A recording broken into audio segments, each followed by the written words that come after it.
मुझे तो उसी दिन समझ में आ गया कि जिस दिन मदन जी दिलावर को बनाया था शिक्षा मंत्री, इसी काम के लिए बनाया उनको। वो तो आप कम पढ़े लिखे, उनको कुछ छाप के दे देगा ये करना वो करेंगे, उनका खुद का दिमाग थोड़ी विचार।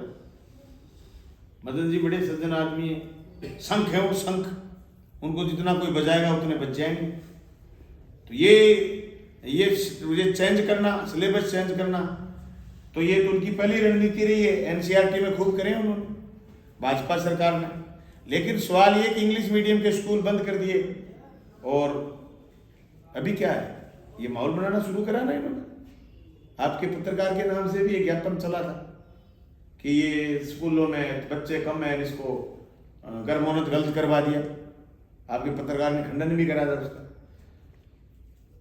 ये तो स्कूल बंद करेंगे, इंग्लिश मीडियम तो हिंदी मीडियम में कन्वर्ट करेंगे और उसके बाद ये स्कूल बंद करेंगे। 49 स्कूल कन्वर्ट है मेरी कॉन्स्टिट्यूंसी में, ये तो कम करेंगे।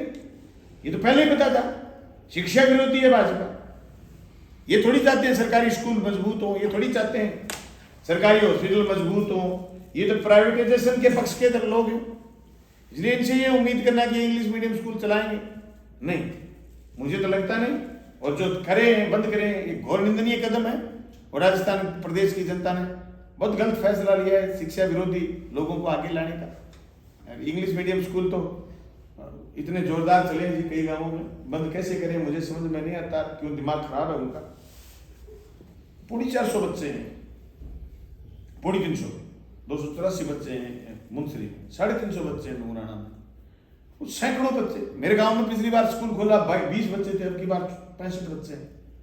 नेक्स्ट ईयर 150 बच्चे होंगे। इतने जोरदार कामयाब है, गरीब के बेटे अंग्रेजी पढ़ लें, प्रदेश आगे बढ़ेगा।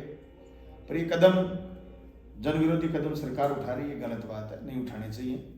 चुनी हुई सरकार, ठीक है, जनता ने कोई गलत काम थोड़ी करा है भाजपा को जिता करके, उन्होंने जनता ने तो ठीक ही करा था अपनी जान। तो भाजपा को ये ऐसे कदम नहीं उठाने चाहिए। सिलेबस के नाम पर, इजाद के नाम पर लड़ाने की बजाय स्कूलों में क्वालिटी और सुधारें, शिक्षकों की भर्ती पूर्ण करें। जो 3rd ग्रेड की शिक्षक रीट करवाई थी चुनाव से 6 महीने पहले, उसकी नियुक्ति के लिए 5-6 हज़ार बच्चे जयपुर में बैठे धरने पर। उन बच्चों को रोजगार दें, उनको नियुक्ति दें। और इंग्लिश मीडियम के जहाँ नियुक्ति नहीं दे पाए थे आधे लोगों को, वो नियुक्ति पत्र पूरे करें, इंग्लिश मीडियम स्कूलों को रन करें सरकार। यही एक सर केंद्र सरकार का कल बजट आया, उसमें कृषि क्षेत्र में देखें तो बजट घटाया गया है कृषि क्षेत्र का, और शिक्षा के क्षेत्र का भी बजट घटाया गया है। कृषि क्षेत्र में यूरिया सब्सिडी कम कर दी गई है। इसके अलावा भी प्रधानमंत्री फसल बीमा योजना का भी बजट कम कर दिया गया है। 400 करोड़ रुपए प्रधानमंत्री फसल बीमा योजना में 2.3% कृषि में कम करा गया। यूरिया में 65,000 करोड़ रुपए कम करे गए और फसल बीमा में 4,000 करोड़ रुपए कम करे गए। ये जो कदम उठाए किसान विरोधी। और दूसरी बात, रोजगार के लिए कोई स्पष्ट नहीं है। मैंने पूरा बजट ढंग से देखा है, रोजगार के लिए कोई पूरा गूंगा सा बजट है। और बजट में जैसे बता रहा था ओवर एस्टिमेट में चला गया। मोदी जी ने कर्ज जो लिए हैं 55,000 करोड़ रुपए, 55 लाख करोड़ रुपए कर्ज था जिस दिन मोदी जी राज में आए थे।